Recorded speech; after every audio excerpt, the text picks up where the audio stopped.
Olá, seja bem-vindo a mais esse Não É Podcast. Hoje com uma presença ilustre de Arthur Duval. Tudo bem, Arthur? Como é que você tá? Beleza, e aí? E Arthur, a gente não precisa falar o seu currículo, né? Não, eu mas ele é acho que bem não. curto mesmo. Não precisa falar, não, né? Arthur, prazer estar aqui com você aqui, ser nosso convidado. Obrigado por ter aceitado o convite aqui com a gente, viu? Prazer é meu, cara. Obrigado aí. Você já tomou a frente e nem deixou te apresentar, né, Martim? Não, eu já cortei, porque você ficou meio assim, né? Eu falei, emocionado, deixa eu cortar esse negócio aqui. Bem, mas Arthur, vamos. Qual é a nossa pauta aqui, Kiuso? Vamos falar sobre Vamos começar com aquilo que tomou essa semana inteira, são as cirurgias de Lula. E a gente precisa entender como isso é bom, né? Nas palavras de Miriam Leitão. O Arthur viu o vídeo da Miriam Leitão? Esse daí vi, claro. É um clássico. Então, já se tornou um clássico, Já se né? tornou um clássico. Agora, a pergunta da semana é: Lula morre ou não morre? Cara, hoje, inclusive, eu falei com o Kim para perguntar, cara, você sabe de alguma coisa e tal? Vamos lá. Segundo os médicos, né, a chance de morte é muito baixa, mas existe eles falam de uma maneira bem técnica, existe um risco de um dano sequelar. Tá, qual dano sequelar? Ninguém sabe, porque o cérebro realmente é uma caixinha de surpresa. Pode ser que o cara fique, sei lá, com um problema motor de mexer o dedinho, né, que ele não tem, né, mas sei lá, a mão. Ou pode ser que ele tenha um dano sequelar de fala, por exemplo, né? O que eu acho, minha opinião leiga. Eu acho que é o seguinte, cara, eu acho que há um risco moderado disso acontecer, estão minimizando, mas eu não acho que se tiver vai ser um dano grave, porque pelas notícias que a gente acompanha, cara, assim, ele tá andando normal, tá comendo normal, hoje ele passou pelos corredores. Se fosse ter algum dano, acredito eu, o dano estaria agora, né? A gente sabe que qualquer tipo de cirurgia no crânio dá uma inchada, a pessoa fica meio grogue ali no começo e depois desincha, volta. Então, se nem nessa fase está dando esse problema, já está no melhor hospital, com dreno, tudo, eu não acho que vai chegar ao ponto de um hematoma realmente comprimir o cérebro a ponto disso acontecer. Mas, né, tudo é possível. Eu acho assim, que o que dá para tirar dessa história, né, mais uma vez, é como a imprensa é absurdamente puxada, pelo amor de Deus. Não sei se viram a Daniela Lima, né, falando do caso ali, ela sorrindo, ele está comendo, ele está dormindo, ele não vai passar o comando pro Alckmin, tipo assim, ela parecia uma porta-voz do governo e não uma jornalista, né, cara? Eu vi, inclusive, o negócio do Danilo Gentili, que parece que estão cancelando o Oscar Filho agora, não sei se vocês viram isso, que ele fez uma piada, mano, uma piada super leve com ele, e até deram exemplo, falou, mano, quando o Bolsonaro tomou facada, que o Oscar Filho também zoou, né? A imprensa não foi lá, fala que ele estava fazendo piada com o presidente ou com o presidente eleito, né? Não, né? Então, assim, cara, sei lá.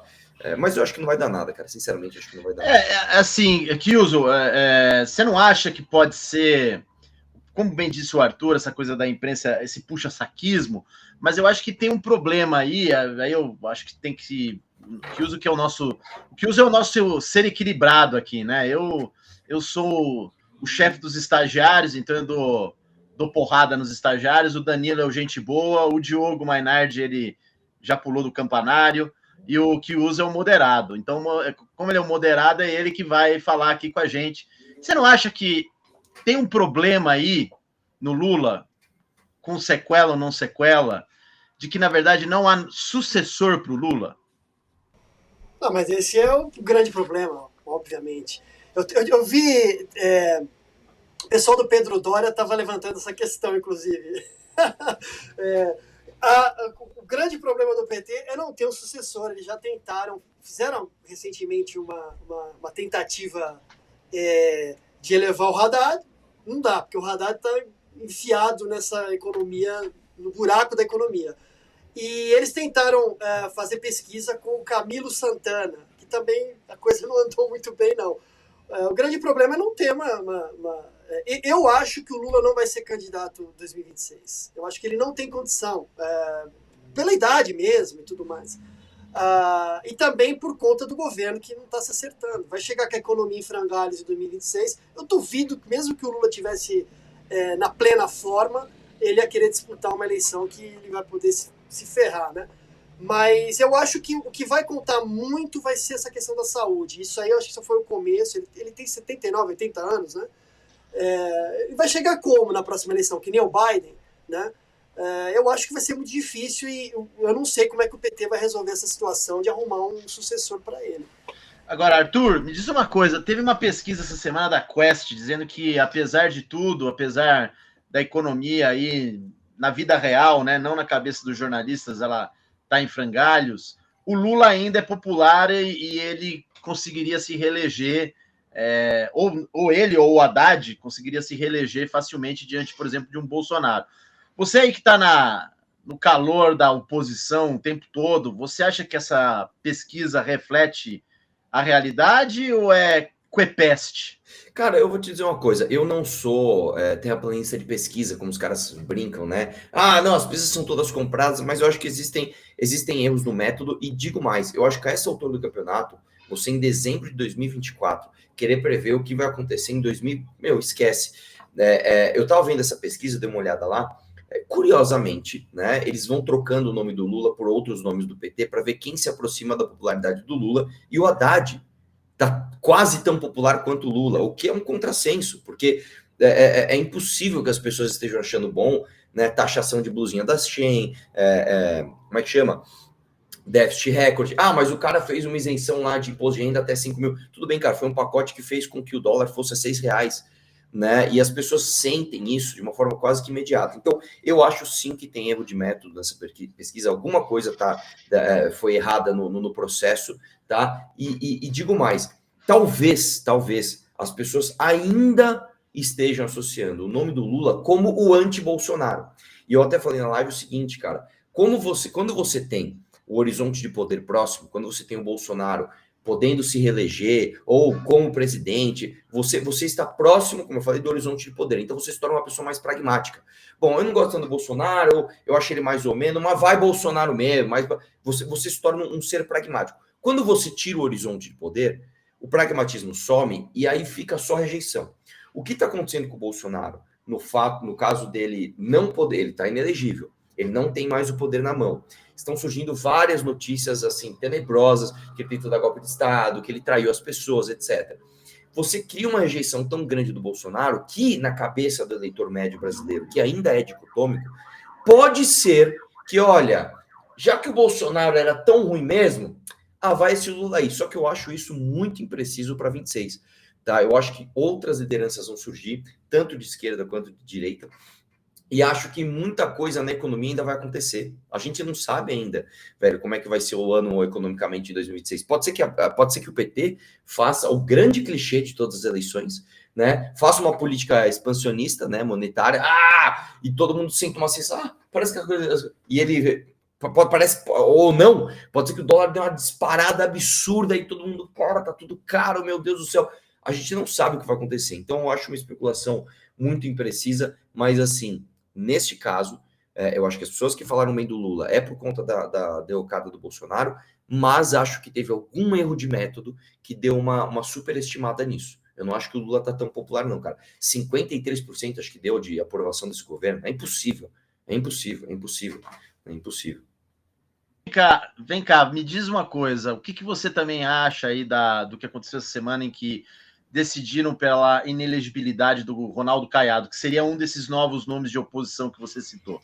Cara, eu vi o motivo. Juridicamente, até estava conversando com as pessoas que entendem disso. É aquele tipo de motivo que existe a deliberação de uma pessoa para dizer que pode ou que não pode, porque não é muito claro aquilo ali. Vamos lá, ele fez o jantar lá no Palácio do Governo, algo assim, chamou liderança. Só que foi uma coisa amplamente divulgada e a própria denúncia diz que aquilo não impacta diretamente nos eleitores, não é uma coisa que, ele fez uma coisa que impactou nos eleitores diretamente, né? Mas impactou politicamente em lideranças, e você não pode usar a estrutura física, né, do governo, com cozinheiros pagos pelos governos num período de campanha para trazer lideranças. Então, fica um negócio assim, alguém vai interpretar para um lado para o outro e vai ter bons argumentos para um lado e para o outro, o que eu acho que aconteceu. Eu acho que isso é coisa do Bolsonaro e do bolsonarismo, né? Tentando lá dar uma cavada no uma puxada de tapete no Caiado para, inclusive, entrar uma galera do Bolsonaro. Se não me engano, quem entra é do Bolsonaro, é algo assim. Mas eu acho que, como ainda tem recurso, pode ser que o colegiado decida diferente. Como eu entendo muito pouco, vou ser sincero, cara, eu entendo muito pouco de sistema eleitoral, da parte judicial do sistema eleitoral. Então, e aqui no Brasil, você sabe que isso é uma caixinha de surpresa. Então, Sim. Se nem os especialistas, né, que eu conversei, souberam dizer, mano, já era, se ferrou, não, ele vai recorrer, vai... Eu também fico inseguro de dar opinião, cara, porque minha opinião vai ser muito no achômetro. Total achômetro. Eu acho que ele recupera. Mas você não acredita que isso foi também... Você, por exemplo, citou aí, na sua opinião, que o Bolsonaro teria um certo dedo nessa decisão. Você não acha que isso também é um recado do establishment para dizer que não tem chance de uma nova oposição? Porque o ponto é esse, tudo leva a crer que o status quo, o PT, o TSE, o STF, esse pessoal todo está querendo esmigalhar qualquer espécie de renovação política, entendeu? Claro, o Caiado não é o sujeito mais novo do planeta, ele já é um coronel, mas ele estava se oferecendo como uma espécie de alternativa. Você não acha que estão tentando... Ou isso é uma paranoia nossa? Cara, eu acho que é o seguinte, aqui no Brasil tudo é possível, bicho. É impressionante. Digo mais, quando você tem a decisão de um juiz, é tudo mais possível ainda. Né? Aqui, cara, a gente tem decisões judiciais das mais corretas e das mais absurdas, e quando você pega, normalmente a primeira instância, né, você tem assim, cara, é uma caixa preta, mano, você abre ali, você não sabe o que sai. Então, eu diria para você o seguinte, se eu acho que entendem o Ronaldo Caiado como uma espécie de líder em construção, que eu entendo que não. E eu entendo até que se alguém tivesse mais medo disso, seria o próprio Bolsonaro, e não o Lula, porque a popularidade do Caiado não é grande, ele é um cara que tem contradições ao longo da sua jornada, ele é um cara mais velho, ele não é o rei do carisma, eu não acho que ele seja hoje, de fato, uma grande ameaça para o PT. Mas se for para extrapolar por essa linha conspiratória, que faz sentido, porque no Brasil tudo faz sentido. Eu diria para você o contrário. Eu diria para você que talvez seja uma sinalização do governo do PT para que o Bolsonaro tenha vitórias políticas, para que o Bolsonaro seja o próximo adversário do Lula em 2026. Porque assim, se você fosse chegar para o Lula hoje, falar, Lula, é o seguinte, vamos lá, você vai disputar a eleição de novo, ou teu sucessor. Quem você quer como adversário? É Jair Bolsonaro, amigo. Ou alguém muito ligado a ele, mas eu quero o Jair. Porque o Jair, ele é como é que se fala? Ele é a personificação do fascismo. Sabe de onde eu posso tirar essa conclusão também? Esses dias perguntaram para o Marcelo Freixo. Duas coisas, eu vou trazer aqui, ó.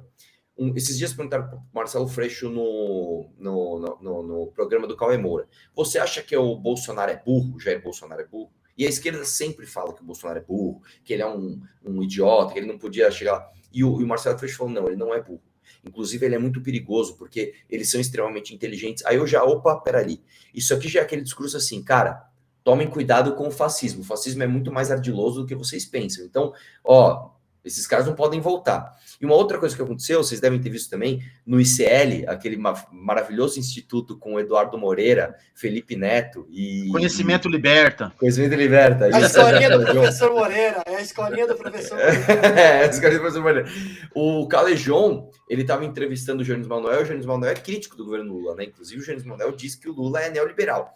E aí o Calejon começou a dar bronca nele, como que ele diz, você não pode hoje ficar batendo tanto no governo Lula se você tem uma ameaça fascista de direita tão eminente. Ou seja, já existem os setores governistas falando, não podem atacar o Lula e temos que entender o Bolsonaro como uma coisa muito inteligente, muito magnífica, para que a gente mantenha a nossa estrutura da reeleição do PT. Então, para mim, eu acho que em termos narrativos está muito claro a postura que esses caras vão adotar. E eles vão fazer de tudo para continuar trazendo o fantasma, né, do fascismo e não sei o que lá, para justificar qualquer besteira que o Lula fala, tipo assim, mano, a gente conversa disso depois. Vamos primeiro ganhar a eleição de novo, entendeu? Então, se eu fosse extrapolar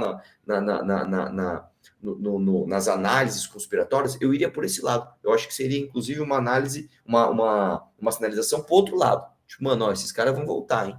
Entendeu? Uhum. Mas é meio perigosa essa estratégia, porque assim, eu acho que você está levantando uma coisa que é muito interessante, porque você vê os sinais, né?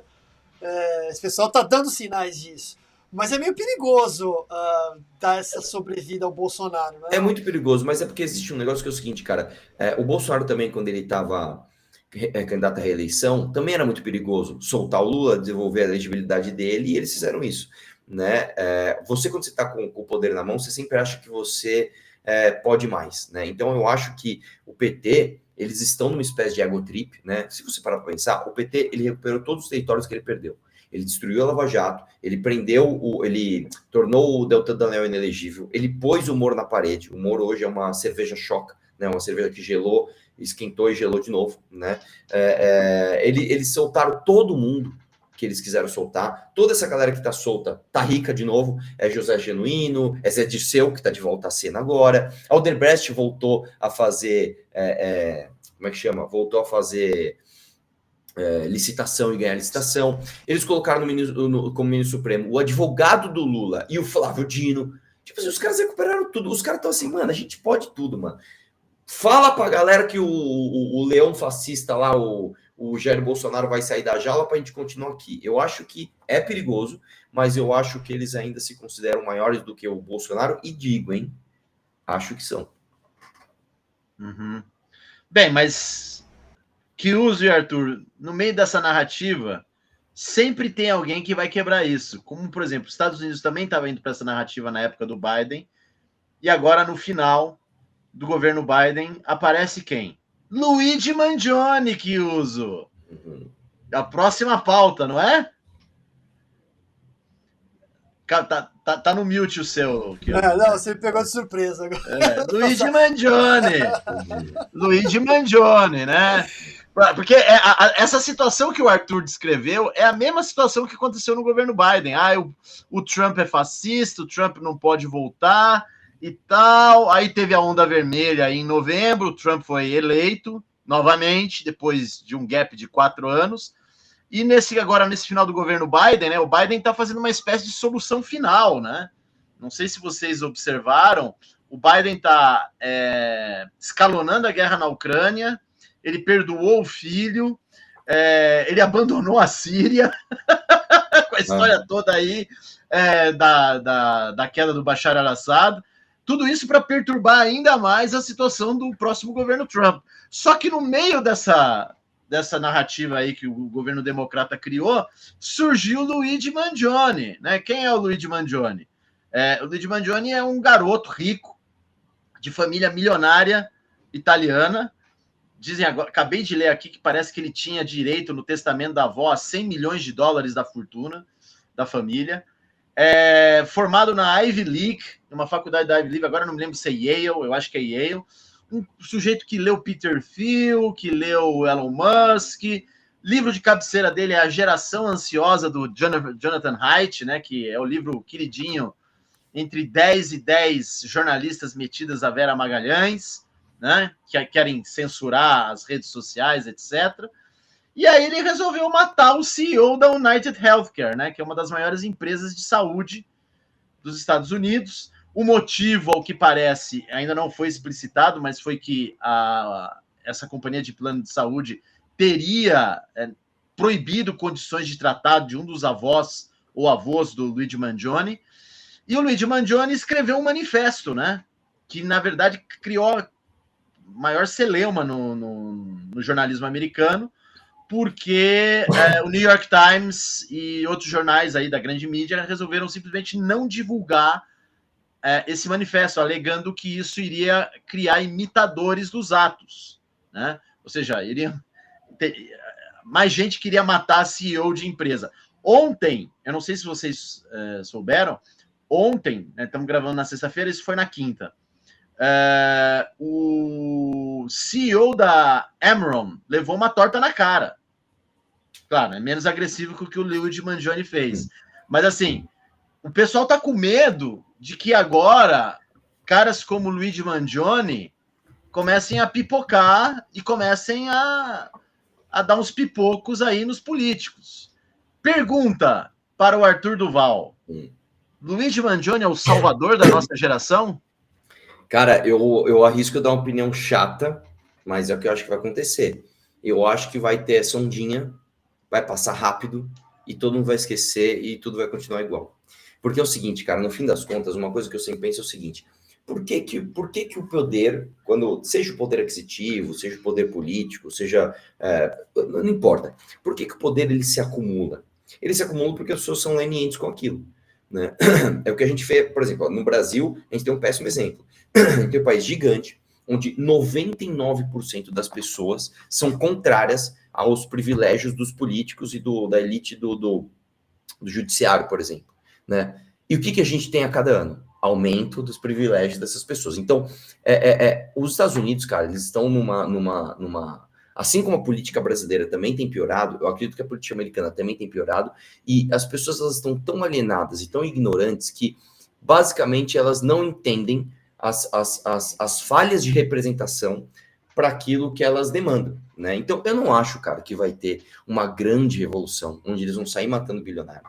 Eu não acho que as pessoas vão se tocar que alguma coisa está errada e vão demandar dos seus políticos para que o sistema de saúde americano tenha uma grande reforma. Eu não acho que vai ter isso, cara. Eu não acho que vai ter isso. Eu acho que, no fundo, eles vão ter uma política anti-imigração muito forte, que é o que o Trump está trazendo, né? Que eu, pessoalmente, sou a favor. E tá bom.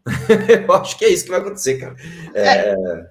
Kiuso, você não acha que o Luigi Mangione é apenas o prenúncio do que o próprio Trump vai fazer com o governo americano? Ou seja, um louco varrido tentando fazer loucuras? Ou você acha que ele vai ser bonzinho, o Trump? O que você acha, Kiuso? Não, eu não acho que o Trump vai ser bonzinho, não. Acho que ele vai se vingar de todo mundo que ele puder. Mas é que ele tem limite também, né? Assim, a política funciona com vários grupos de poder, cada um tentando levar o governo para o seu lado, né? Mesmo o pessoal do Peter Thiel, do Elon Musk e tal, eles têm interesses econômicos e até meio apocalípticos, né? Como a gente viu até com a tua entrevista que você fez com o Rig, que está aqui no Não é Imprensa. Eu acho que mesmo, sabe, esse negócio de falar do Deep State, né, vamos acabar com o Deep State, como se o Deep State falar, não, deixa os meninos entrarem, eles, nova geração. Não, esse Deep State vai reagir e vai tentar se manter como Deep State. Então é tudo muito complicado. Agora, esse Mangione, eu não sei, me parece, posso estar errado, mas me parece que é só um caso isolado mesmo. Talvez aconteça isso que o Arthur falou, de ficar pipocando alguns casos, porque isso acaba gerando, né, uma repercussão principalmente nos Estados Unidos, que tem um monte de maluco prontos para fazer maluquice, né? Então eu acho que talvez pipoque alguma coisa nesse sentido, mas acho que não vai mudar muita coisa na relação de poder ou nesse sentido. E eu acho que o Trump, voltando ao Trump, eu acho que ele vai sim fazer tudo para se vingar do que fizeram com ele. Principalmente jornalista, imprensa e o pessoal democrata que pisou no calo dele, né? Eu confesso a vocês que eu estou numa fase bem Luigi Mangione ultimamente, cara. Eu acho. Não, mas isso acho que todos nós estamos. Eu estou numa fase bem Luigi Mangione ultimamente.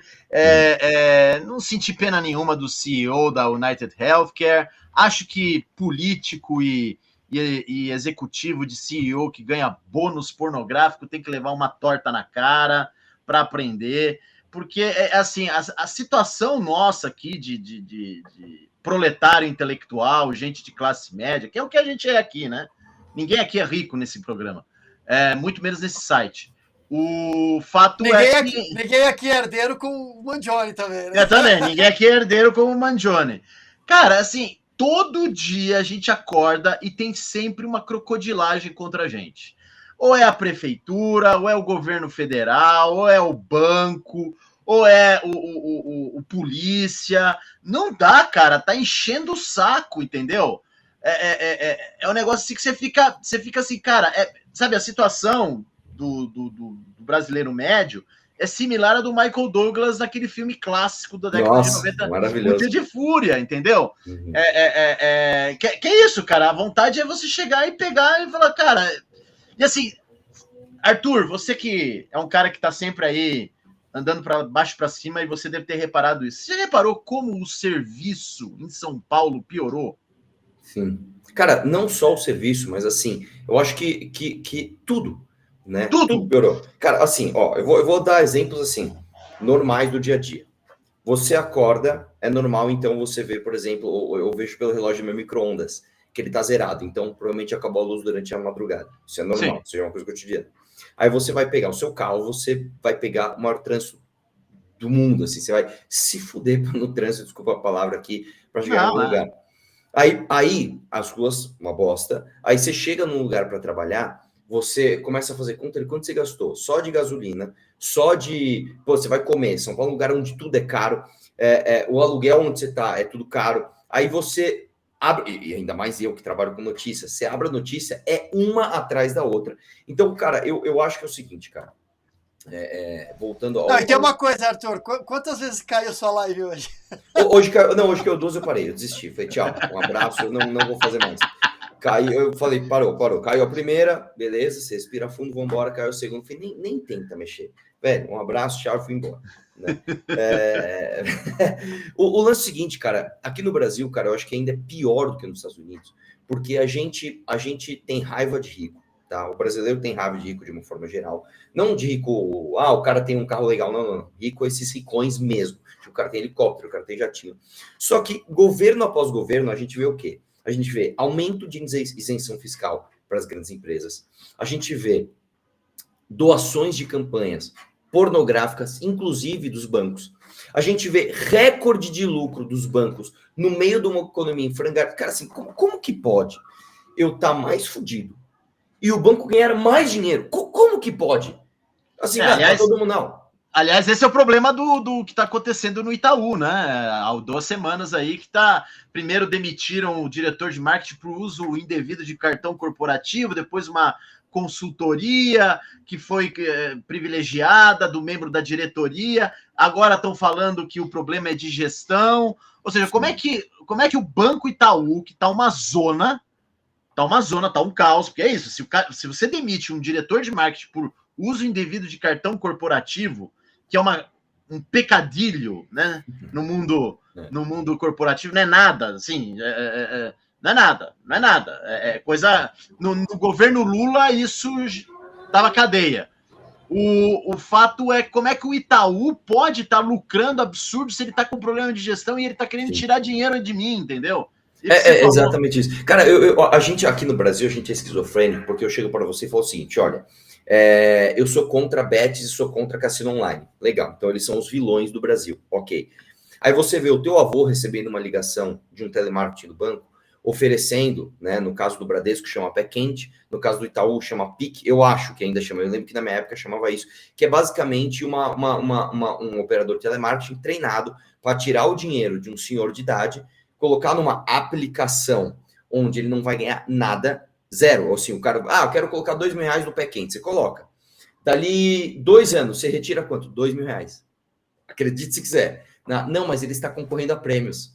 Sim, Você tá de brincadeira, né, cara? Você tá de brincadeira, né? Aí, beleza. Aí você vai ver lá os juros mais caros do mundo e quando você entende estruturalmente como é que funcionam os bancos no Brasil, você vê que absurdo que é. Aqui no Brasil, você não pode ter banco regional. Então, eu não posso ter, por exemplo, o Banco Paulistano. Eu não posso ter. Eu não posso ter banco setorial, né? Que é o mundo inteiro se baseia, o sistema bancário do mundo inteiro é setorial. Porque, vamos lá, se eu vou emprestar dinheiro para você, Martim, então você é um cara que você é da indústria têxtil. Eu vou me especializar em indústria têxtil. Eu vou saber todos os fornecedores, todos os clientes, o que você importa, o que você exporta, quais são os riscos, quais são as melhores máquinas, quais são os melhores gestores. Porque a hora que eu for te emprestar o dinheiro, eu vou saber exatamente onde você está acertando. Você quer para quê, Martim? Eu quero para comprar essa máquina nova aqui. Puta, essa máquina é ruim, cara. Eu já estudei, esse risco aqui não vale a pena. Agora, se você comprar outra coisa, eu te empresto dinheiro a tanto. Pô, beleza. Os bancos são setoriais no mundo inteiro porque você aumenta a eficiência. Aqui no Brasil, não. Aqui, aonde quer que você vá pedir dinheiro, seja para você comprar um carro para você curtir, seja para você investir na tua empresa, você vai cair na meia dúzia de bancos que a gente tem aqui. Você está no norte do Amapá, é o mesmo banco do sul do Rio Grande do Sul, em setores diversos. Você fala, mano, como é que pode? Não tem como isso dar certo. E o que revolta, Martim, aí essa vem a minha desilusão, tá? Não adianta uma Jane ir lá e matar o cara. Isso não vai despertar as pessoas, porque as pessoas nem sabem do que elas têm que ser despertadas. Eu me sinto um pouco, Martim, quando deu... Eu tenho certeza que você vai se identificar com isso aqui. 2013, quando deram as manifestações e o gigante acordou, eu senti aquele espírito, sabe? Tipo, porra, mano, eu tô cansado, eu não sei do que, mas eu tô cansado.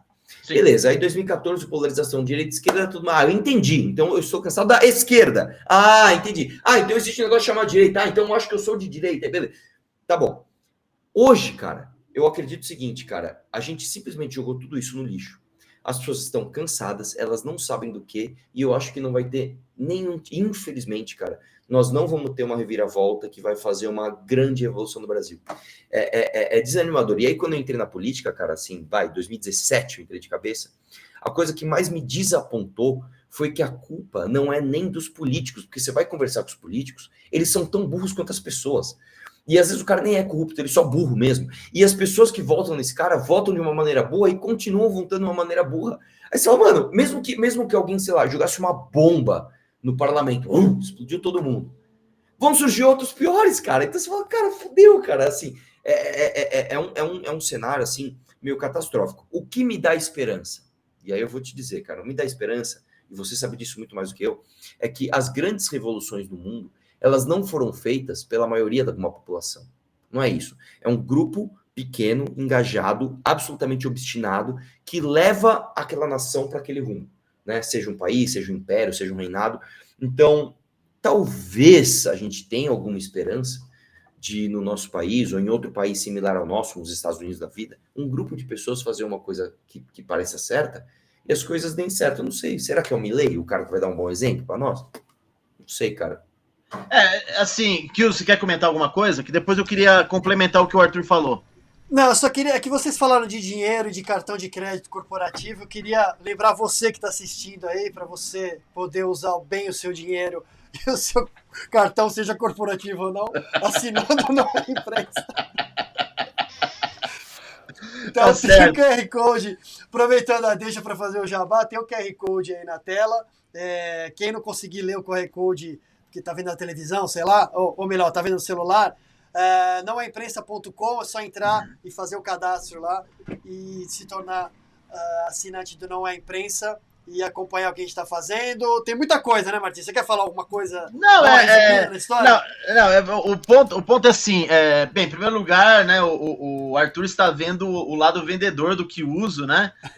Ele é um sujeito que, a gente tem que vender, ele tirou do nada o negócio e aproveitou o momento para vender. Eu não faço clica no sininho, faz o like, eu não faço nada disso. O que uso ele está descobrindo esse lado dele, de salesman dele. Mas, Arthur, é o seguinte, eu tendo a discordar do que você acabou de falar, respeitosamente, como diria o Poli pro Tony Soprano. É assim, eu acho que o problema, hoje em dia, não é o político ou o povo. Eu acho que o problema é justamente esse pequeno grupo de pessoas que lideram uma nação que você falou. Eu estou cada vez mais convencido que o problema hoje em dia, seja no resto do mundo e mais particularmente no Brasil, é que esse pequeno grupo de pessoas, eles perderam essa noção de elite, entendeu? E aí o que está acontecendo hoje em dia é que para substituir essa virtude do que seria a elite, o povo está emputecido e a única forma de solucionar o problema sem ser de forma violenta seria por meio do voto. E aí a gente tem esses problemas. O meu ponto de argumentação é que a própria elite, como ela perdeu esse papel de elite, ela não dá alternativa para a população. Entendeu? E aí a gente fica nesse impasse. Nos Estados Unidos isso aconteceu exemplarmente na última eleição. O que aconteceu? O Trump é um cara da elite. Ele é rico pra cacete. Ele é um cara trilhardário. E ele conseguiu manobrar o Partido Republicano novamente. Ele sintetizou isso. E o próprio Partido Democrata não tinha, via Biden, outro tipo de opção. Tanto até que quando o Biden teve que cair fora por causa da serenidade dele, que a gente descobriu que é falsa depois que ele perdoou o filho, eles não sabiam o que fazer, tiveram que apelar para Kamala, que, enfim, deu no que deu. Então, é assim, eu acho que nesse exato momento da história, especialmente depois do vibe shift que aconteceu no dia 5 de novembro, o que a gente está vivendo agora é meio sabe quando você tem um vulcão e o vulcão está tremendo? E você sente os tremores e você não sabe quando o vulcão vai explodir? Sim. Entendeu? Você está sentindo a tensão. Tem uma tensão. E o Mangione é isso. É a primeira lava que sai. A gente não sabe o que vai acontecer, porque tá chegando num ponto a situação, principalmente aqui no Brasil, em que o voto não tá dando mais conta. Entendeu? Sim. Porque, não, até porque, Martins, só colocar um ponto a mais nisso, porque assim, o PT surfou essa onda dessa revolta popular enquanto não era governo, quando era oposição. O problema é que quando se tornou governo, isso há 20 anos, né? Não, 20 anos, estou falando antes do Lula chegar ao poder. Isso, né? O PT tinha esse discurso de derrubar o sistema.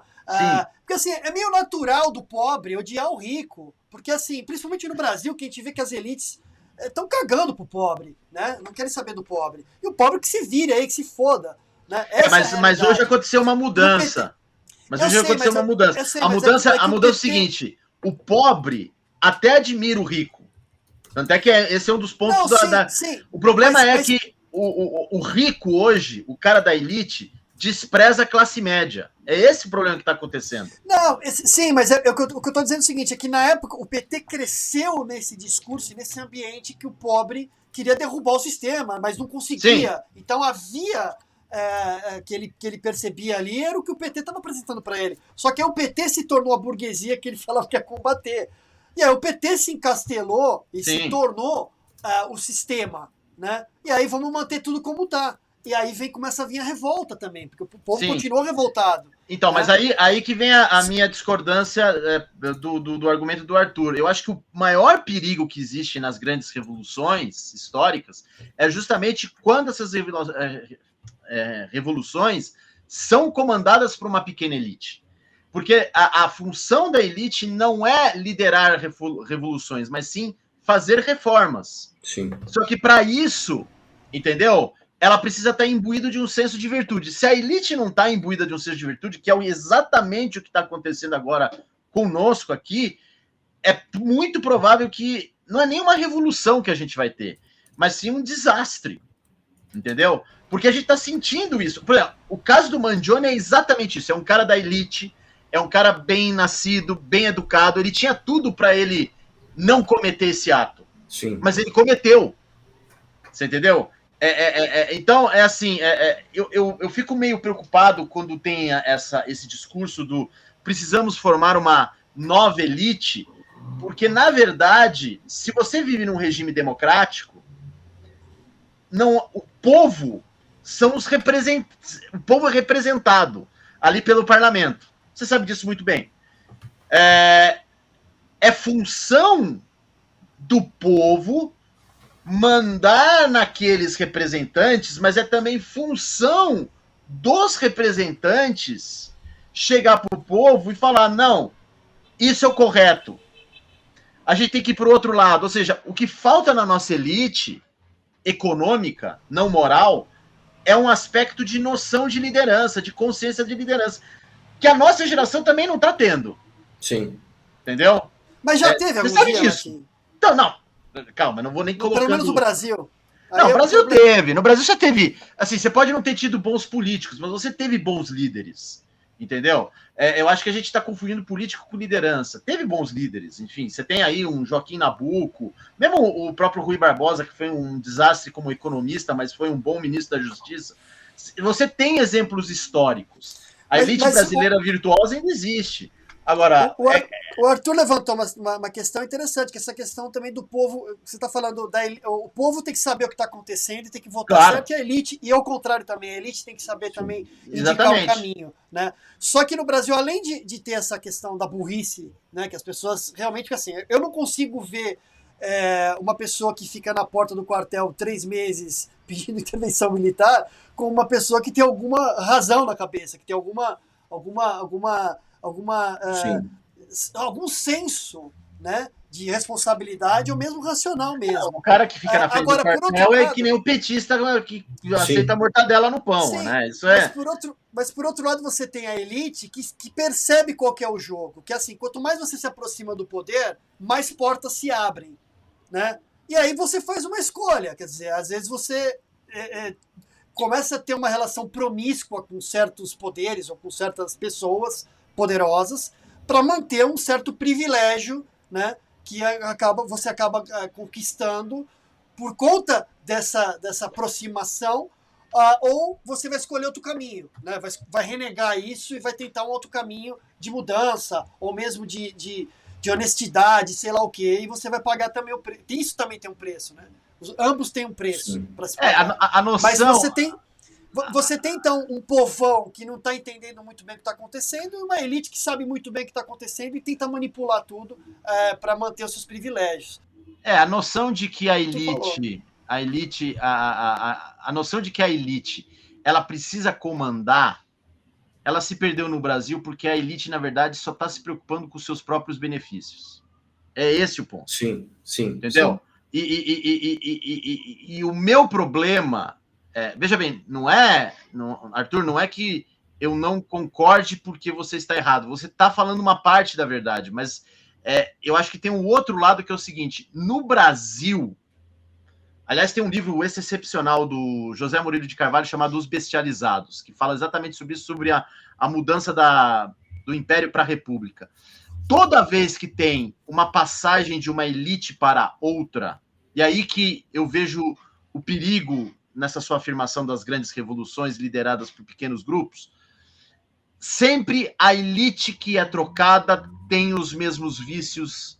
A elite que vira nova elite tem os mesmos vícios da anterior. Entendeu? Isso é uma coisa, isso é constante no Brasil, porque a gente vive num país que não é uma democracia liberal. O grande erro de análise dos jornalistas e dos intelectuais é que todo mundo acha que a gente vive numa democracia liberal como os Estados Unidos, ou como a Inglaterra. Não é, a gente vive numa democracia patrimonialista. O que é? É aquela confusão da coisa pública com a coisa privada. Sim. E o cara acha que chega ao poder, ele fala, bem, agora é meu e eu quero daqui ficar, e para sempre eu vou ficar, entendeu? E por aí vai. E é nesse círculo vicioso que o Brasil, principalmente a Nova República, nos últimos 30 anos, está se alimentando. E o que está acontecendo já há algum tempo conosco, e isso é desde 2013, 2014, como você bem mencionou, é que esse esquema da Nova República, ela tá se degringolando. Só que o problema é que a classe média que sempre sustentou isso tá degringolando também. E aí o que acontece? Você tem os pobres, que estão ali na faixa da miséria, que muito provavelmente quando eles votam, e aí a sua observação sobre quem vota tem razão, é o voto de cabresto, né?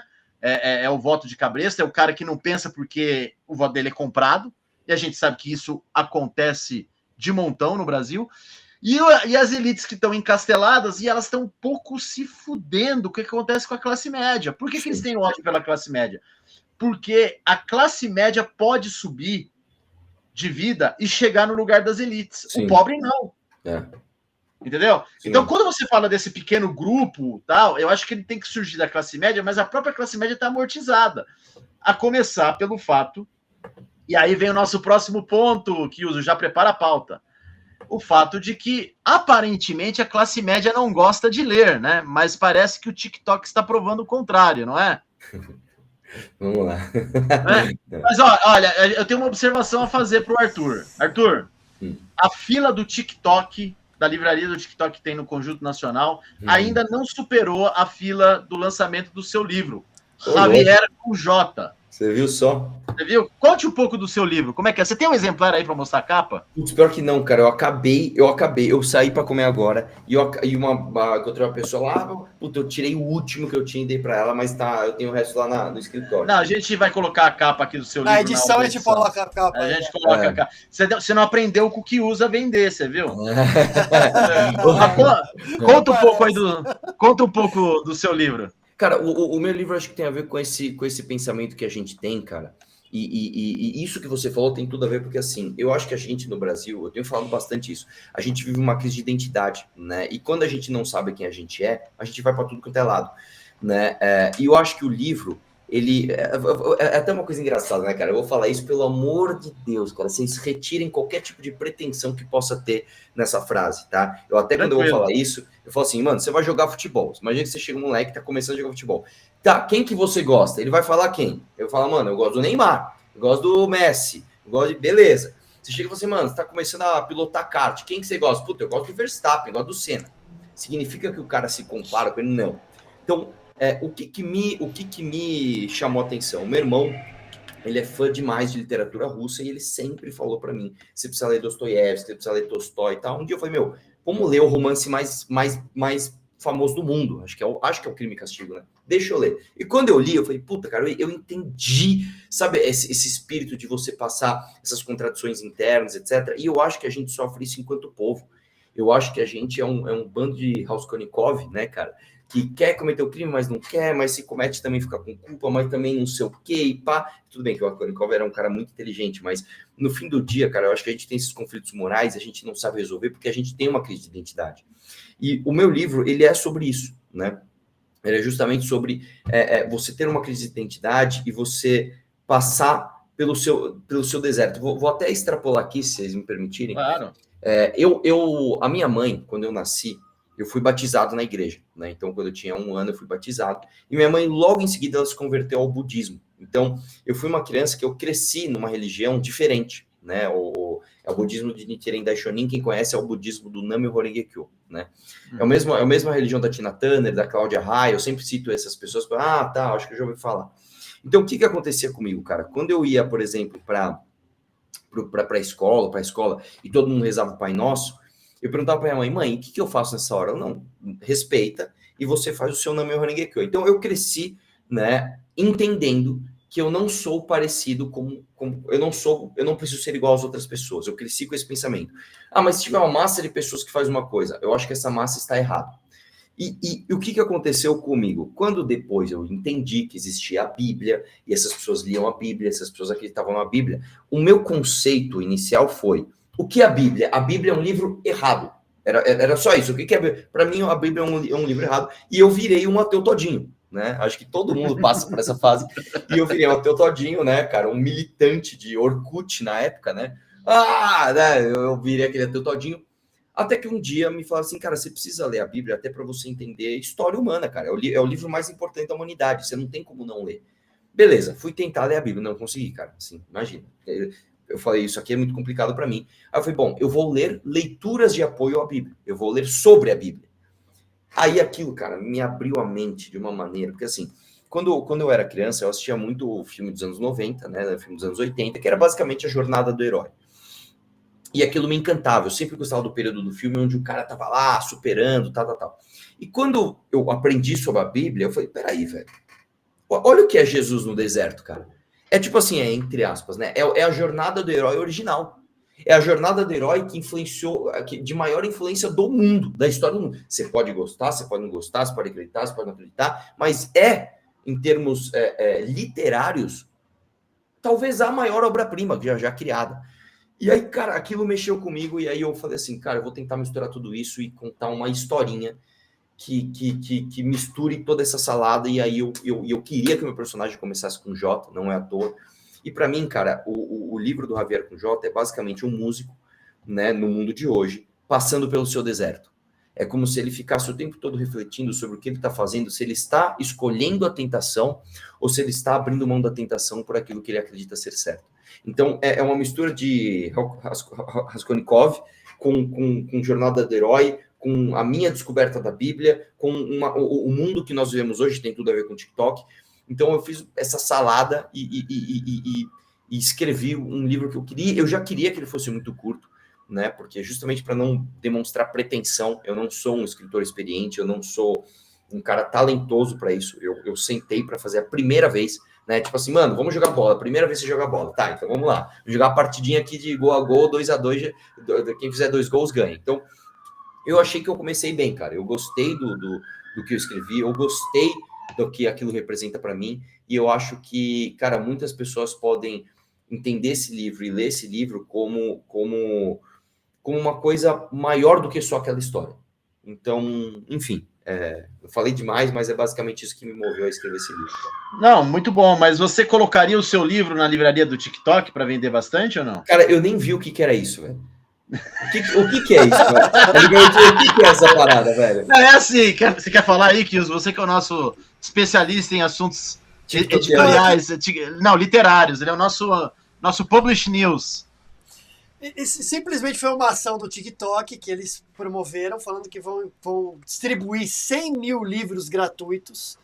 E aí o que eles fizeram? Eles alugaram uma lojinha no Conjunto Nacional e fizeram, tá fazendo, acho que é do dia 11, começou no dia 11, vai até o dia 17, eles estão entregando livros de graça para as pessoas, segundo eles, 100 mil livros.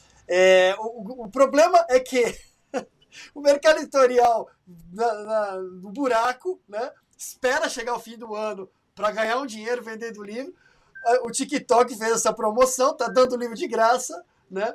Não, eles compraram das editoras, né? Compraram das editoras, né? E aí, salvou as editoras.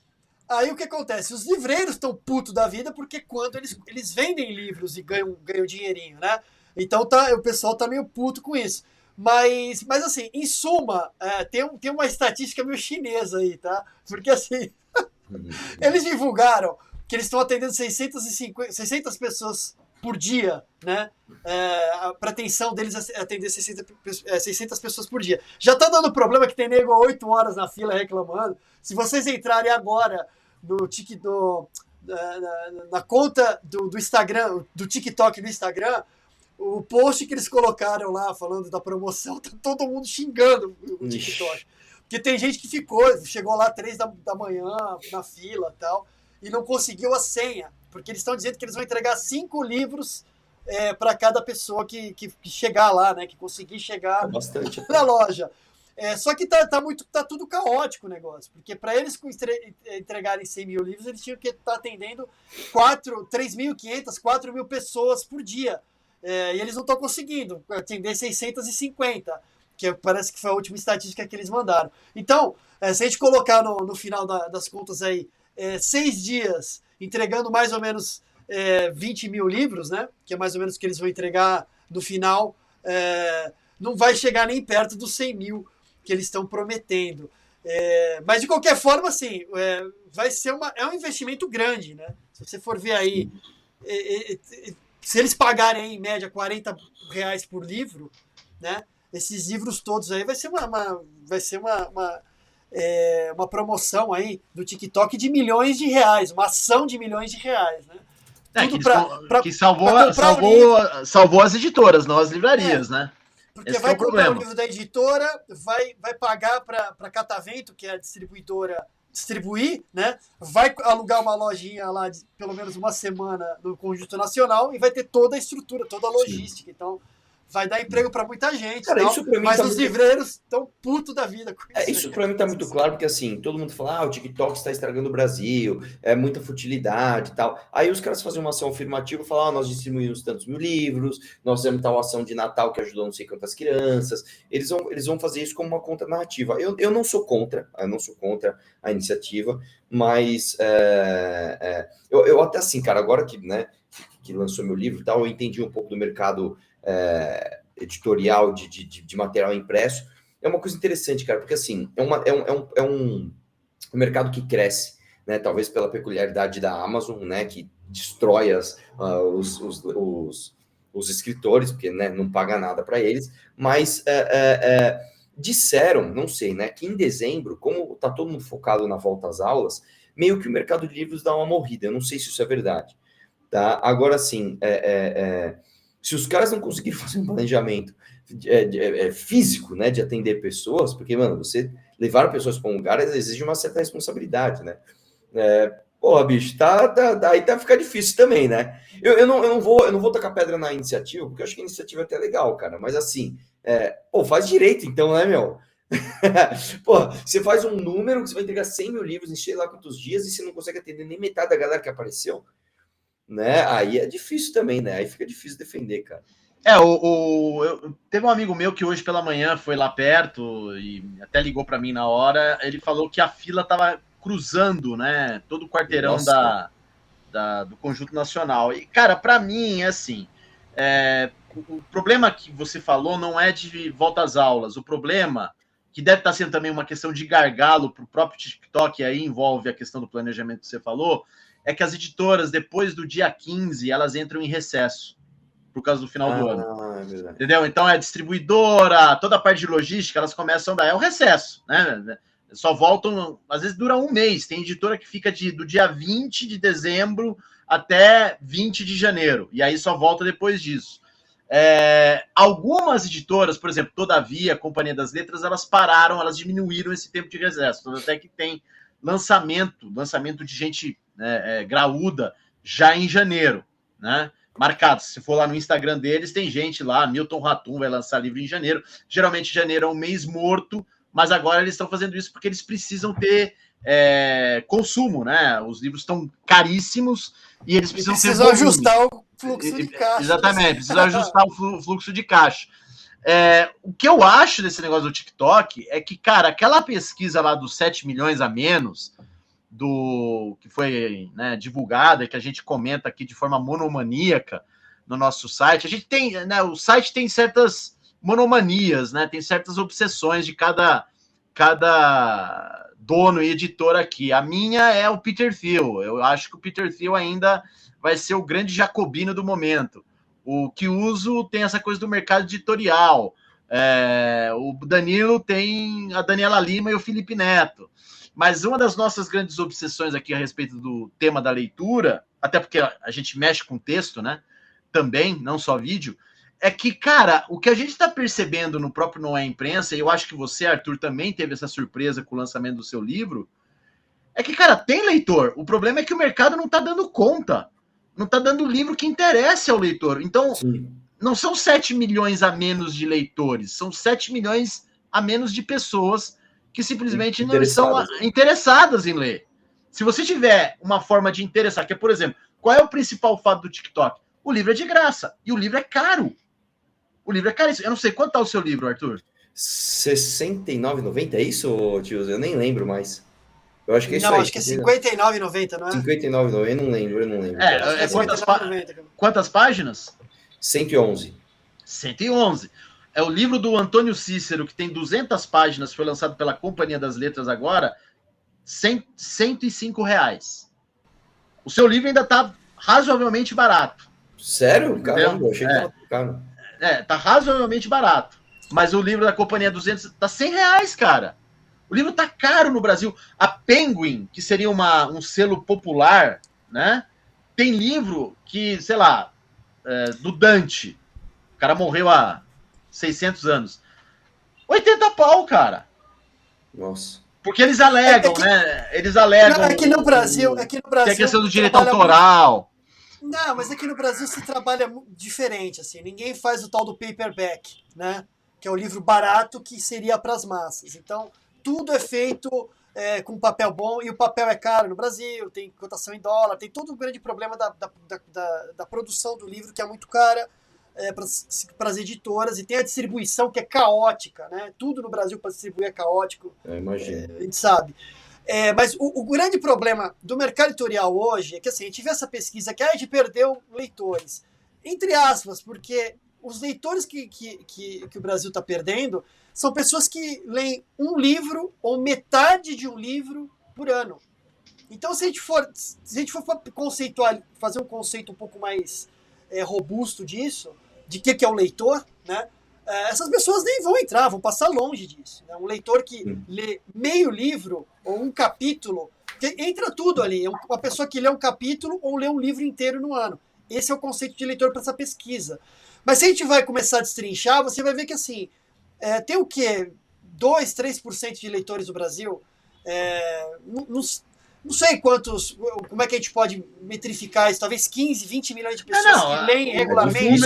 O número de leitores no Brasil ainda é absurdamente pouco, é algo então, irreal para um país de 200 milhões. Mas o fato é que nessa área de São Paulo, né? Rio, Minas, até um pouco o Rio Grande do Sul. Tem uma galera Tem concentrada. uma galera que lê, entendeu? O ponto é assim, Não, tem tem leitor. demanda. O problema é que é qualidade de catálogo, que os catálogos estão horríveis, é só cultura woke para baixo para cima. Os romances que são lançados só são pautas identitárias. Por exemplo, cara, o fato do Arthur estar lançando um livro, ele vai dizer que é despretensioso, mas que tenha já um dilema moral ali, baseado, inspirado em Dostoiévski, cara, já tá fora do padrão da literatura brasileira. Exatamente. Entendeu? Já tá fora do padrão da literatura. Fora, não sei. Sabe por quê, cara? Eu vou te dizer, eu não sou um leitor assíduo. Então, quando eu vou ler, eu escolho ler os clássicos. Eu não vou ler um livro, assim, a não ser que seja uma coisa rápida, que eu realmente queira ver. Por exemplo, me indicaram, tudo bem que é um puta de um livraço, né? Um livro de neurociência chamado Comporte-se, né? Que é um livro realmente atual, tal, eu vou ler, tal, é longo, tem 700 páginas, o que para mim é tipo uma maratona, mas vou ler aquilo, ele é atual. Mas quando eu vou ler alguma coisa que, bom, eu busco um clássico. Então, pô, eu fui ler Dostoiévski, né? Eu vou ler Platão, eu vou ler porque eu pessoalmente entendo assim, ou você vai na origem das coisas, ou você está muito curioso e tem alguma especificidade num livro novo que você quer ver. Aí, beleza. Então, por exemplo, o Martin escreveu Poeira da Glória, é isso, né? É sobre literatura brasileira? Ou... Dizem que eu escrevi. Rola um boato. Existe uma razão para você falar assim, não, eu entendi. É uma curadoria de um cara que eu me identifico sobre algo que eu preciso saber. Aí, beleza. Agora, assim, eu pessoalmente acho ridículo, cara, assim, quem sou eu para falar dos outros, né? Mas eu acho ridículo aquelas pessoas que leem aquelas coisas absolutamente genéricas, que você pode ir no chat GPT, o chat GPT faz um livro pronto para você, principalmente de autoajuda barata.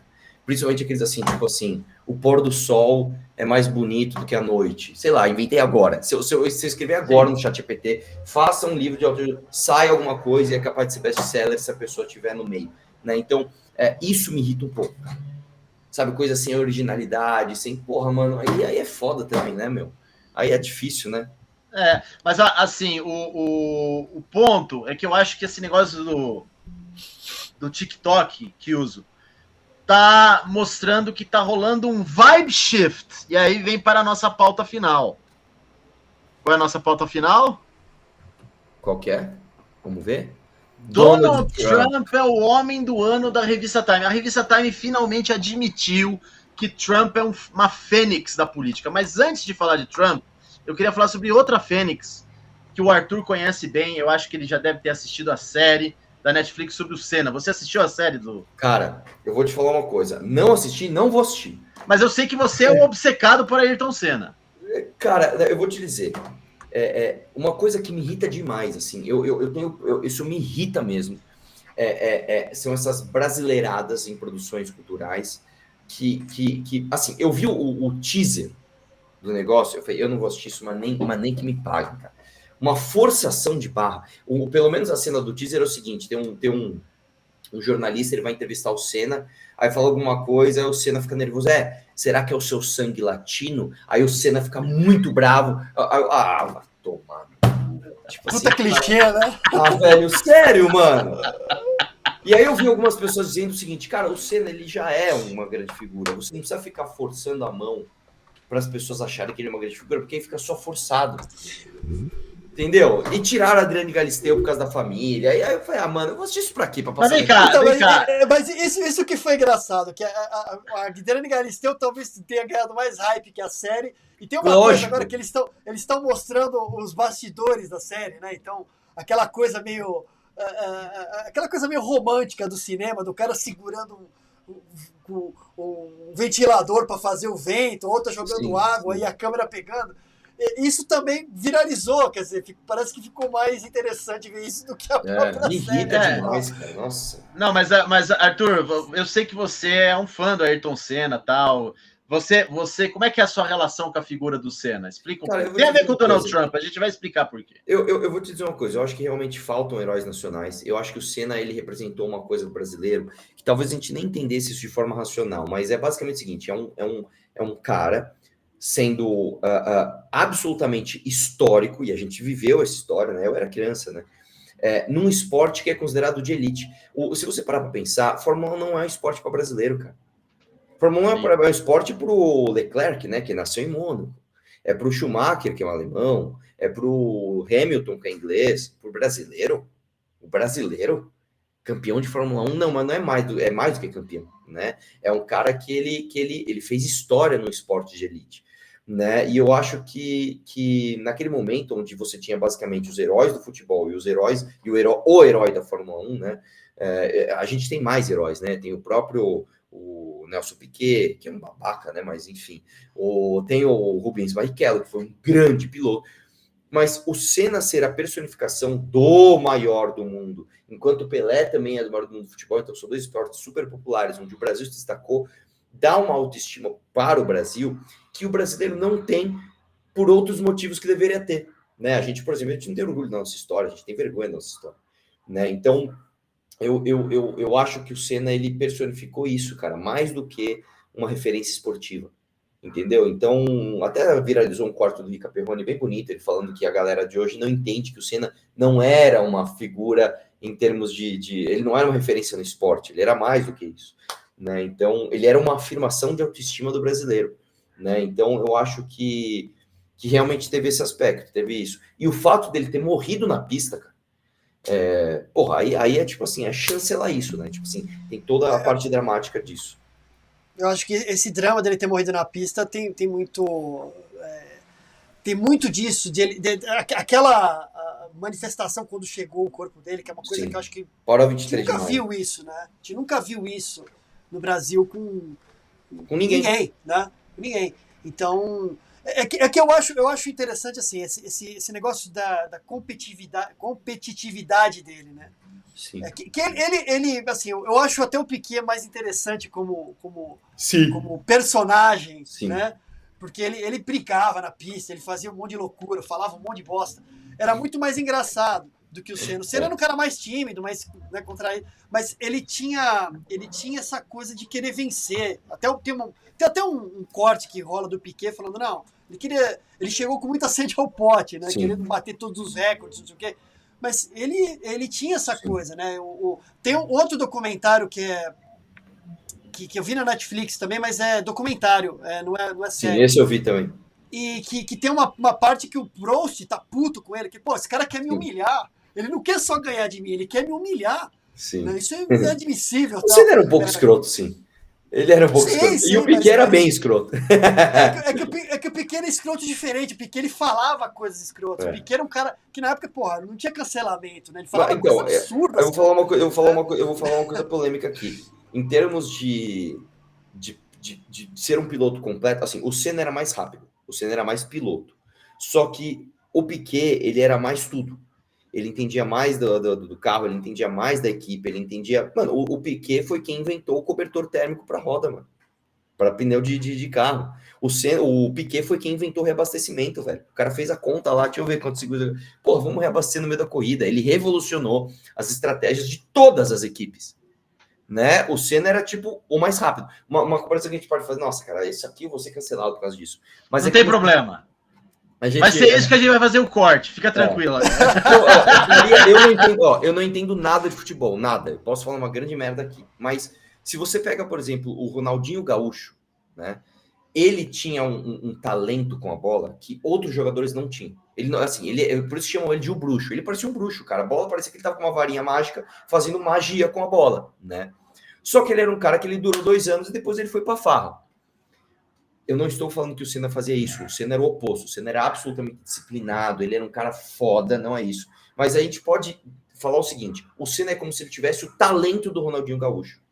E é como se o Piquet não tivesse todo esse talento, mas ele tivesse a técnica. A técnica de outras coisas para ganhar de um cara que era melhor que ele no volante. Entendeu? Ele era meio malandro. Ele era meio malandro. Ele era malandro. Caralho, era muito. Esse negócio do cobertor de que ele descobriu que esquentar o pneu tirava não sei quantos segundos lá. Ele inventou o negócio, ele entrava com o pneu quente, mas ele não falava para ninguém. Depois, sim, aí, lógico. Ele até fala, não, lá pro final do campeonato que foram descobrir, mas... Exatamente, cara. Então, assim, Mas essa questão, mas é isso que tem do brasileiro. O brasileiro é muito assim, inventivo, criativo, de inventar uns negócios que vai ajudar ali a resolver um problema, né? Isso é muito do brasileiro também. Agora, Arthur, você acha que dá para fazer paralelos entre o Senna e o Donald Trump por causa da obstinação deles e do fato de que eles sempre se reinventaram nos momentos mais perigosos? Cara, eu acho o seguinte, o Senna, ele teve uma carreira numa coisa só, que foi Fórmula 1, e uma carreira, infelizmente, muito curta. Ele morreu muito jovem, né? Morreu com 32, 34, né? Eu não lembro agora. Então, ele é um cara que, realmente, ele foi obstinado e tal, e ele deu um... O Trump, eu acho que é o seguinte, em termos de se reinventar, eu acho que o Trump, nesse aspecto, ele é mais completo, porque ele é um homem mais velho, ele viveu mais, e ele teve sucesso em várias áreas, né? Em áreas onde é um pouco mais complexo você ter destaque, né? Por exemplo, o Senna, ele tinha um talento que ninguém tinha, que era de ser muito rápido. O Senna ele tinha aquele talento que ele era, ninguém tinha o que ele tinha, ponto. Isso assim, não tem. O Donald Trump, não dá para dizer que ele tem um talento, mas ele é um cara que ele foi juntando aspectos, né, de relações humanas e de humanidades, onde ele foi se destacando em aspectos diferentes, e eu nem sei dizer, eu sinceramente não sei dizer, que eu não conheço a história dele, se o Trump é tão obstinado quanto o Ayrton Senna, mas que ele foi extremamente habilidoso em termos de leitura de cenário, e isso é inegável, Sim, mas e você concorda então que a Time está certa em colocá-lo como o homem do ano? Você não acha que devia ser a Taylor Swift de novo? Cara, eu acho que assim, quem sou eu assim, pego de surpresa assim, quem sou eu pra fazer essa análise, mas eu acho que sim, cara. Eu acho que tinha que ser ele ou o Musk. Porque assim, o cara virou presidente da maior potência do mundo, cara, né? Pela segunda vez. Não dá pra dizer que o cara é bobinho, né, velho? Com tudo contra ele, né? Com tudo contra ele. Não, mas esse quem que imaginava? Alguém conseguia imaginar que ele, sei lá, depois que ele foi, com a vitória do Biden e tudo, assim, a carreira do Trump tinha acabado, né? Quem que imaginar que não, depois a palhaçada do Capitólio lá. É por isso que, voltando àquela conversa que a gente teve no começo, a estratégia do PT, que até o Arthur estava colocando, é bastante perigosa, porque dá esse espaço para o Bolsonaro, eu não sei se é a coisa mais racional a se fazer, porque o povo costuma escolher o pior, né? Sem Mas dúvida eu não nenhuma. acho que o Bolsonaro chega lá, cara. Eu não Você acho não que acha? o Bolsonaro ganha a eleição. Quem você acha que pode não. ser? Prognósticos de Arthur Duval. Cara, eu acho que assim, há espaço para surgir uma nova liderança. Quem vai ser? É um Tarcísio? É um, sei lá, o Caiado acho que não, mas sei lá. Eu não sei dizer, eu não vou arriscar dizer um nome. Mas eu acho que tem chance sim de surgir uma nova liderança da direita. Agora, se a direita cometeu o erro de apoiar ou o Bolsonaro, o Jair Bolsonaro, ou um filho dele, um Flávio Bolsonaro, que é um rachador, aí a gente vai simplesmente jogar qualquer chance que a gente tem no lixo. Mas você não acha que o Tarcísio já tem um certo... já sai na frente por ter já um centrão ali? O Tarcísio, ele sai na frente e sai atrás ao mesmo tempo. Parece uma reflexão pode pá, né? Mas o lance é o seguinte, cara, o Tarcísio, ele tá meio queimado com o bolsonarismo. Ele está um pouco queimado com a galera... Mas você acha que o bolsonarismo ainda tem tanta força assim? Tem, cara, tem. Eu não acho que o Jair Bolsonaro ganhou uma eleição presidencial. Eu não acho. Pode ser que tudo mude. Mas eu acho que o bolsonarismo ainda tem bastante força. E o lance é que o pontapé inicial, vamos chamar assim, por cara começar. Imagina que você tá numa corrida, sabe aquele negócio que o cara apoia para ele começar a correr? Onde o Tarcísio começa a correr no bolsonarismo. Então ele não pode perder a tração ali. Entendeu? Ele não pode se apoiar só naquilo, mas ele não pode perder a tração ali, né? Porque se o bolsonarismo, ele não tem tolerância. Ou você está com o Bolsonaro ou você é inimigo, né? Então, se o Tarcísio não estiver com o Bolsonaro, ele vai se tornar inimigo. E aí, meu irmão, aí fudeu, né? Não é como a eleição de São Paulo, que o Nunes ganhou, porque ele tinha um monte de acordo com um monte de vereador que foi lá fazer campanha com base, não sei o que lá, né? E mesmo com aquele apoio xoxo do Bolsonaro e com o Paulo Marçal surgindo, ele conseguiu ganhar a eleição. Eu acho que se o Tarcísio se queimar com o Bolsonaro, e se queimou, eu acho que não tem mais tração, né? Mas eu acho que ele não vai fazer isso. Eu acho que o Tarcísio é um homem muito mais inteligente do que o Bolsonaro, do que os filhos do Bolsonaro. E a gente tem que lembrar também que quem está envolvido, os soldados de primeira ordem do Bolsonaro, não estou falando do público, eu estou falando da galera institucional, né? É um bando de oportunista, né? Então, se o Tarcísio arrancar um pouquinho na frente, os caras já, vamos com o Tarcísio. Olha o Marçal, bicho. Olha o Então, isso Marçal. que eu ia falar, olha o Marçal, né? Olha o Marçal. O Marçal surgiu em um mês, basicamente derreteu. Fez o Bolsonaro falar, no segundo turno tem que ser Marçal mesmo, né? Ok. E quais são os próximos projetos para 2025, Arthur? Seus próximos projetos? Vai ter outro livro? Eu acho que é o seguinte, eu tô já pensando no segundo romance, eu vou ver se nessas férias agora eu dou uma adiantada nele.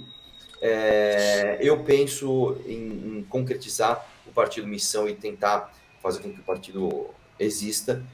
Estão cogitando o meu nome para ser candidato a presidente. Cara, eu ficaria muito honrado se isso acontecer. Para mim ia ser animal viajar ao Brasil em campanha, como eu vou dizer, ajudar lideranças regionais a terem uma personificação de um discurso. Porque, infelizmente, cara, você hoje aqui no Brasil chega cheio de causas, você tem que personificar essas causas. E eu acho que o nosso grupo tem total condição de escolher uma pessoa que vai personificar tudo aquilo que a gente defende. E, acima de tudo, cara, contribuir um pouco para tentar fazer alguma espécie de revolução cultural no Brasil. Claro, eu tô falando assim, com toda a modéstia, né, cara? A gente é um passo de cada vez, mas eu tô otimista em relação aos números que a gente tem conseguido, cara. Por exemplo, o fato do meu livro, cara, eu não sou um escritor, bicho. Né, o meu livro ter vendido mais de 1.000 unidades em menos de uma semana, cara, porra, é animal isso, sabe? Eu tô escrevendo um livro, cara, não é tipo assim, a hora que tu fez um vídeo polêmico.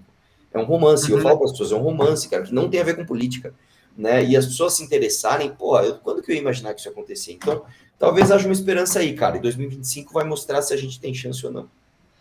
Perfeito. Arthur, muito obrigado pela sua presença. Você quer falar alguma coisa, Kiuso?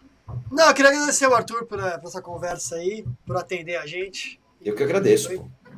Também eu agradeço aqui, toda a turma do Noé Imprensa agradece. Nós mostramos ao leitor, espectador do Noé Imprensa, um outro lado do Arthur Duval, né, Arthur? Agora ele vai estragar tudo bocejando, né? Mas cara, sabe o que acontece? Quando baixa a adrenalina, você boceja, porque é difícil. Eu sei, tô brincando. Falar de livro, mano, olha atrás de você. Aí eu venho com o meu livrinho aqui. Não, veja, olha. Não dá, cara. Entendeu? Mas foi uma alegria estar aqui com você. Vamos, se você quiser, a gente repete. Se também não quiser, dane-se. Mas foi uma alegria. E, cara, Feliz Natal, próspero ano novo para você, aqui do Noé Imprensa. E a gente vai se falando aí. Obrigado. Obrigado, mano. Tamo junto. Um abraço, velho. Abração, tchau, tchau.